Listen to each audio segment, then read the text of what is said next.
चणा मसाला। आता छोले असो किंवा चवळी, पांढरे चणे असो किंवा काळे चणे, सगळं काही कमाल बने। राज्यभरात विविध भागांमध्ये जिल्ह्यांमध्ये मान्सून दाखल झालेला आहे।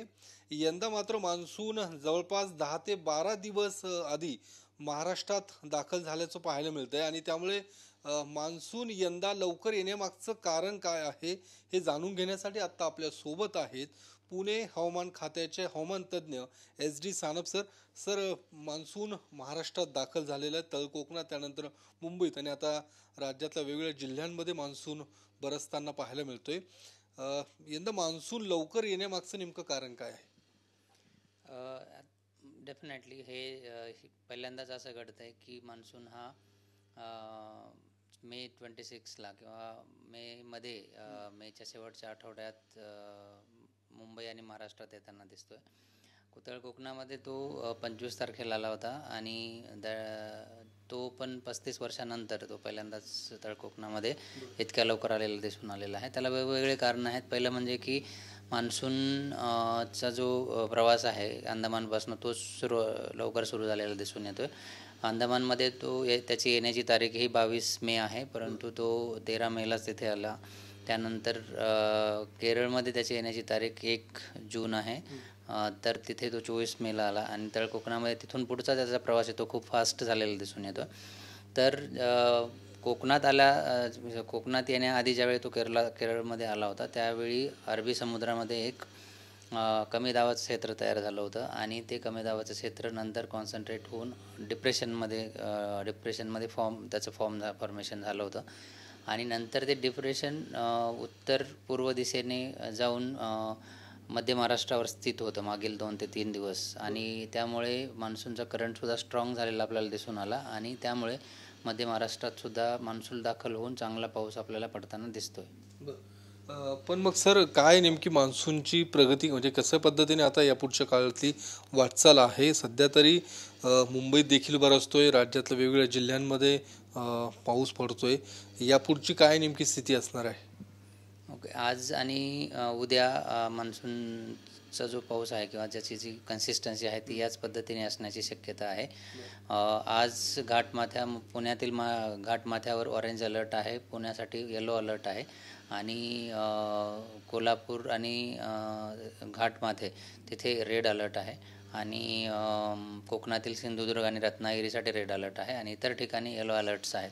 तर आपण येणारे 2 दिवस तरी अशीच ॲक्टिव्हिटी एक्सपेक्ट करतोय आणि 28-29 तारखेनंतर किंवा उद्या परवानंतर हा जो पाऊस चालला आहे तो त्याच्यातली तीव्रता थोडीशी कमी होण्याची शक्यता आहे। ज्या पद्धतीने गेल्या 2 दिवसात जर बघितलं तर काही ठिकाणी 100पेक्षाही जास्त मिलीमीटर पाऊस झालेला पाहायला मिळतोय। आपल्या पुणे जिल्ह्यातल्याच काही गावांमध्ये देखील अशा पद्धतीचा पाऊस झालेला पाहायला मिळाला आहे। याच्या मागची काही वेगळी कारणं आहेत की अशा पद्धतीने एकदम 100पेक्षा जास्त मिलीमीटर पाऊस होणं, अचानकपणे अशा पद्धतीचा पाऊस होणं काय? हे नॉर्मल आहे। ज्यावेळी मान्सून येतो त्यावेळी या पद्धतीचा पाऊस होणं नॉर्मल आहे आणि दुसरं त्याला कारणसुद्धा आहे। जसं मी सांगितलं की कमी दाबाचं क्षेत्र जे आहे किंवा लो प्रेशर सिस्टम ती मध्य महाराष्ट्र आणि मराठवाड्यावर परवा स्थित होती, काल ती मराठवाड्यावर होती आणि मान्सूनचा फ्लोसुद्धा स्ट्रॉंग असल्यामुळं अशा प्रकारचा पाऊस पडणं हे साहजिक आहे। पण मग पहिल्यांदा असं घडतं की ज्या पद्धतीने मे महिन्यामध्ये हा पाऊस पडतोय किंवा मे महिन्यातच मान्सून सुरू होतं, हे साधारणतः किती वर्षानंतरच असं चित्र असेल, काय अंदाज? हे पहिल्यांदाच होतं आहे की मुंबई आणि पुण्यामध्ये 26 मेला किंवा मेच्या शेवटच्या आठवड्यातच मान्सून दाखल होतो, हे पहिल्यांदाच होतं आहे। याआधी असं 1962ला 29 मेला पुण्यामध्ये मान्सून दाखल झाला होता। त्यानंतर हे पहिल्यांदाच असं होतं आहे की किंवा हे रेकॉर्ड ब्रेकिंग आहे असं आपण म्हणू शकतो की पहिल्यांदाच 26 मेला किंवा मे इतक्या लवकर मान्सून हा जून पुणे आणि मुंबईमध्ये दाखल होतो। अजून किती दिवस अशी परिस्थिती असणार आहे मुंबईमध्ये किंवा इतर सगळ्या पुण्यामध्ये? ऑलरेडी मी सांगितलं की 2 दिवस, पुढचे 2 दिवस अशी परिस्थिती असण्याची शक्यता आहे। नंतर त्याच्यामध्ये तीव्रता जी आहे, पाऊस चालू राहील परंतु तो हलक्या ते मध्यम स्वरूपाचा असेल आणि हाय इंटेन्सिटीचा जो पाऊस आहे तो कमी होईल।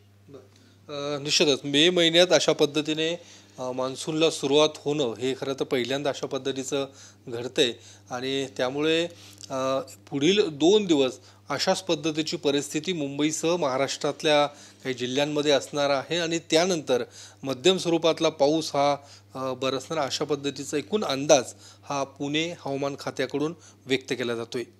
कॅमेरामन सुशांत राऊतसह मी योगेश बोरसे, TV9 मराठी, पुणे. वाह, काय आता मिळाली का चव? होय तर आता मिळाली खरी चव. MDH चंकी चाट मसाला, जीवनाला खऱ्या चवीचे रंग. असली मसाले साथ सच MDH